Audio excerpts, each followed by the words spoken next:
ভেজদারি কিছু বাবাজি সেজে বসে আছে বৃন্দাবনে এসে তারা যা তাণ্ডব করছে। श्री राम, ये जोगल घाट पे परिक्रमा मार्ग में ये बाबा देखो मुर्गा खा रहा है। ये बाबा या मुर्गा खा रहा है, हिंदू है मुस्लिम है ये बता। আরে একটা পবিত্র জায়গা, সারা দুনিয়াতে মানুষে মাছ মাংস সবকিছু খাচ্ছে, খাক, তাদের পার্সোনাল ম্যাটার, সে খাক, যা কিছু করুক, তাতে আমাদের কোনো প্রবলেম নেই। কিন্তু একটা পবিত্র জায়গা, পবিত্র জায়গার মধ্যে তোমরা এখানে এসে নোংরামি করছো। राधा मेरे सामिनी और मैं राधिका दास, जन्म जन्म मोहे दीजिए श्री वृंदावन में बाज। राधे राधे। বৃন্দাবনে হচ্ছেটা কি? বৃন্দাবনে এমন কিছু কাণ্ড আজকাল ঘটে যাচ্ছে, সবকিছু আর আমি সোশ্যাল মিডিয়াতে বলার চেষ্টা করি না, প্রয়াস রাখি না। তো এই বিষয়টা বলা উচিত, কেননা আমাদের কলিকাল, এই কলিকালে মানুষের ভক্তি থেকে মানুষ দূরে চলে যাচ্ছে। বৃন্দাবনে কলি প্রবেশ করে গেছে। কি হচ্ছেটা বৃন্দাবনে, চলুন আগে ভিডিওটা দেখুন, তারপরে আপনার সঙ্গে বলছি কি ঘটনা ঘটছে। श्री राम, ये जोगल घाट पे परिक्रमा मार्ग में ये बाबा देखो मुर्गा खा रहा है। ये बाबा या मुर्गा खा रहा है, हिंदू है मुस्लिम है ये बता। हिंदू है मुस्लिम है? ये जोगल घाट स्थित ये बाबा या मुर्गा खा रहा था। ओ लेके आ उसको, लेके आ, लेके आ, लेके आ, लेके आ, दिखा दिखा, खड़ा कर जाकी बहन की। और पीपल के पेड़ के मुर्गा देखियो। हाँ मुर्गी ये मुर्गा ना है, मुर्गी है यार, मुर्गा है? मच्छी है मच्छी। मच्छी है। देखो ये वृंदावन में परिक्रमा मार्ग में जोगल घाट पर पीपल के पेड़ के नीचे ये मछली खा रहा है। ये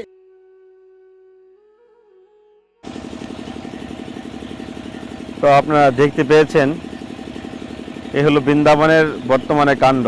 আজকাল কিছু ভেজদারি কিছু বাবাজি সেজে বসে আছে বৃন্দাবনে এসে তারা যা তাণ্ডব করছে, এসব এখানকার লোকাল লোকেরা তো কিছু বলে না, কখনো কখনো হয়তো চোখে পড়ে গেল, যেটা অতিরিক্ত হয়ে যায় তখন বলার প্রয়াস করে। ভাই, আমাদের আজকে সনাতনীদের একটা প্রাণ কেন্দ্র হলো বৃন্দাবন ধাম। বিশ্ব ব্রহ্মাণ্ড থেকে আজকে মানুষ বৃন্দাবনের প্রতি আকর্ষণ রয়েছে। আজকে আমরা যদি বৃন্দাবন ধামটাকে, যদি আমাদের সনাতনী ধর্মের যদি কালচারটাকে যদি ধরে না রাখতে পারি, এখানে সাত্ত্বিক আহার, সাত্ত্বিকভাবে যদি ব্রজটাকে না পরিচালনা করতে পারি, তাহলে আনেওয়ালা সময়ে কি অবস্থা হবে আপনি আপনার ভাবুন। আনেওয়ালা সময়ে কি অবস্থা হবে একবার চিন্তা করেছেন? চিন্তার বিষয়। আজকে আপনি দেখুন, অন্য ধর্মের ধার্মিক স্থানগুলো দেখেন, যেখানে ওদের ধর্মের যে নিয়ম রীতি রয়েছে সেটা মেনে তারা তাদের ধার্মিক স্থানগুলোকে পরিচালনা করে রেখেছে। কিন্তু আজকে আমাদের একটা ভগবানের প্রাণকে, ভগবানের জন্মভূমি, ভগবানের লীলাভূমি বৃন্দাবন, এখানে যদি আজকে আমরা যদি সেটাকে কেয়ার না করি, তাহলে অবস্থা দিন দিন খুবই খারাপ দিন আসছে। আরে একটা পবিত্র জায়গা, সারা দুনিয়াতে মানুষে মাছ মাংস সবকিছু খাচ্ছে, খাক, তাদের পার্সোনাল ম্যাটার, সে খাক, যা কিছু করুক, তাতে আমাদের কোনো প্রবলেম নেই। কিন্তু একটা পবিত্র জায়গা, পবিত্র জায়গার মধ্যে তোমরা এখানে এসে নোংরামি করছো, এখানকার জায়গাটাকে নষ্ট করছো, তো তোমাদের কি হবে? কালা বাবা, সে কালা পোশাক ধারণ করে গাছতলায় বসে এসে এখানে মাছ মাংস খাচ্ছে, এগুলো কি অবস্থা, কি চলছে বৃন্দাবনে? আরে পরিক্রমা মার্গে এক বাবাজি পেঁয়াজ রান্না করে ওপেনলি রাস্তার মধ্যে বসে পেঁয়াজ না কি জানি কি রান্না করে খাচ্ছে, এমন দুর্গন্ধ, কিন্তু কেউ এখানে অবজেকশন করার কেউ নেই। এখানে মানুষ দর্শন করতে আসে, রিলস বানাতে আসে, নোংরা ছোট ছোট কাপড় পরে বৃন্দাবনে আসছে, মানে একটা ডিসিপ্লিন জিনিসটা কি এটা নেই, কমিটমেন্ট বলে তো কিছুই নেই, এটা তো হারিয়ে গেছে। হ্যাঁ, তো সিস্টেমটা এমন অবস্থা হয়ে গেছে। আমি তো ও, এরকম সিস্টেম করা দরকার ব্রজের মধ্যে। এখানে ধামে আসলে মেয়েদের এবং ছেলেদের আমাদের এই সনাতনী ধর্মের কালচারের যেই কাপড় রয়েছে, যেটা বস্ত্র ধারণ করা উচিত, সে বস্ত্র পরে বৃন্দাবনে আসা উচিত। দ্বিতীয় নাম্বার হলো এখানকার নেশা জাতীয় কোনো কিছু বিক্রি করা বৃন্দাবনে বন্ধ করা উচিত। কোনো কিছু নেশা জাতীয় বৃন্দাবনের মধ্যে একবার টোটালি বন্ধ। সিগারেট থেকে ধরে ভুটকা থেকে ধরে এখানে তো আরো জঘন্য জঘন্য জিনিস চলছে, সমস্ত কিছু বৃন্দাবনে বন্ধ করা উচিত। এখানে আসলে শুদ্ধ সাত্ত্বিক ভাবে যেন বৃন্দাবনে এসে মানুষে ভগবানকে দর্শন করতে পারে। এখানকার ব্যবস্থা, এখানকার সিস্টেম যদি আমরা আজকে না শুধরাই, আমরা যদি আজকে প্রতিবাদ না করি বা আমরা আওয়াজ না ওঠাই, তাহলে কি অবস্থা হবে আনেওয়ালার সময় একবার আপনারা ভাবুন। কিছুদিন আগে কিছু ঘটনা ঘটেছে, সেগুলো নিয়ে ভিডিও ভাবছিলাম বানাবো, তো আমি বানানো হয়নি। আপনার এই বাগেশ্বর মহারাজজি যখন এসেছিলেন এখানে, তো ওনার সংকল্প কি ছিল যে বৃন্দাবনে মাংস মুক্ত হোক, এখানে মদিরা মুক্ত হোক, বৃন্দাবনে যমুনা মায়ের সুন্দর হোক, পরিষ্কার পরিচ্ছন্ন হোক।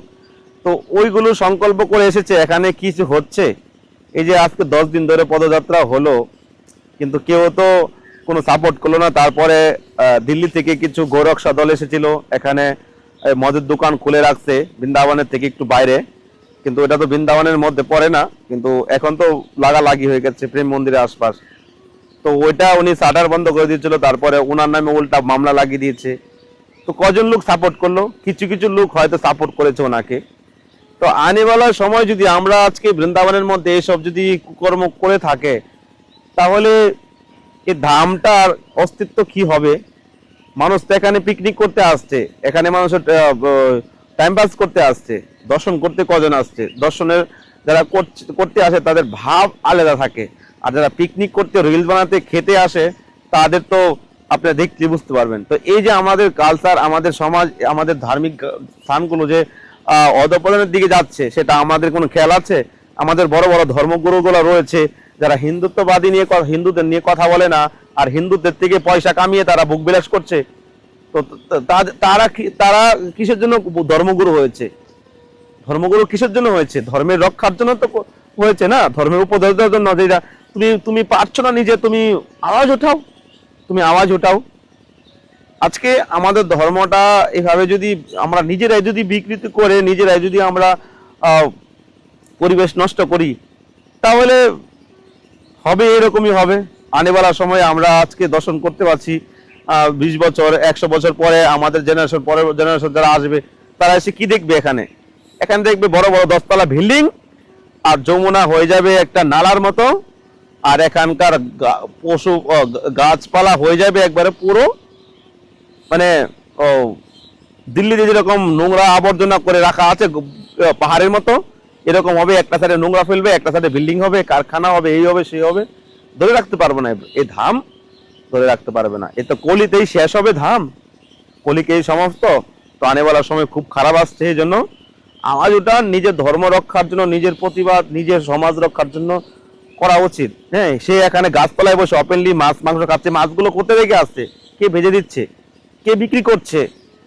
এগুলো এখানকার কারো মাথা ব্যথা নেই, কারো কিছু বলার নেই। চুপচাপ আপনার পেট ভরছে, বাস আমার পেট ভরে গেছে, বাস আমি কিছু বলবো না।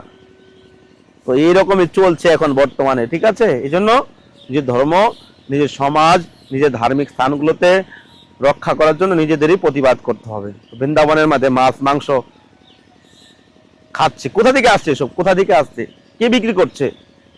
এখানে লোকেরা, এখানে প্রশাসন যদি কিছু না করে, এখানে লোকাল যদি কিছু না করে, তাহলে সমাপ্ত হয়ে যাবে। তো এটাই বলার ছিল। ভালো থাকুন, সুস্থ থাকুন। আমাদের ডিসেম্বর মাসে 500 লোকের বৈষ্ণব সেবা শ্রী যুগ গোস্বামীর তিরোবাপ্তিতে এসেই গেছে। তো কেউ যদি সেবা করতে চান, তো স্ক্রিনে নাম্বার ফোনপে, গুগল পে করতে পারেন, আর সাক্ষাৎ মহাপুরুষের সেবা করে মনুষ্য জন্ম সার্থক করতে পারেন। ভালো থাকুন সবাই। রাধে রাধে। বৃন্দাবনে আমরা একটা মন্দির করার উদ্যোগ নিয়েছি। যদি আপনারা কেউ ভক্তিপ্রীতি থাকে, তাহলে মন্দিরের জন্য সবাই সহযোগিতার হাত বাড়িয়ে মনুষ্যজন্ম সার্থক করুন। শাস্ত্রে বর্ণনা আছে, কেউ যদি বৃন্দাবনের ধামের মধ্যে মন্দির করতে পারে, তাহলে সে ভগবানের ধাম লাভ করবে। আজকে যদি আপনি রাধাহানির জন্য মন্দির বানান, তো রাধাহানি আপনার জন্য বৈকুণ্ঠের দুয়ার খোলা রাখবে। তো মনুষ্যজন্ম যদি সার্থক করতে চান, জীবনের পরম সঞ্চয় থেকে মন্দিরের জন্য হেল্প করুন। আর যদি ভগবান আপনাকে দিয়ে থাকে, তাহলে আপনারা মন্দিরের জন্য একটা ভূমি দান করেন, তাহলে আপনাদের 7 পিঁড়ি উদ্ধার হয়ে যাবে। আর মনুষ্যজন্ম সার্থক করুন, সেবা করে স্ক্রিনে দেওয়া নাম্বারে কন্ট্যাক্ট করতে পারেন, স্ক্রিনের মাধ্যমে সেবা করতে পারেন। আর যদি কেউ বড় কোনো ডোনেশন করেন, তাহলে শ্রী রাধা মাধব মহাপ্রভু ট্রাস্টে আপনারা ডোনেশন করতে পারেন। এই নাম্বারে আপনার সঙ্গে আমার সঙ্গে কন্ট্যাক্ট করতে পারেন। রাধে রাধে।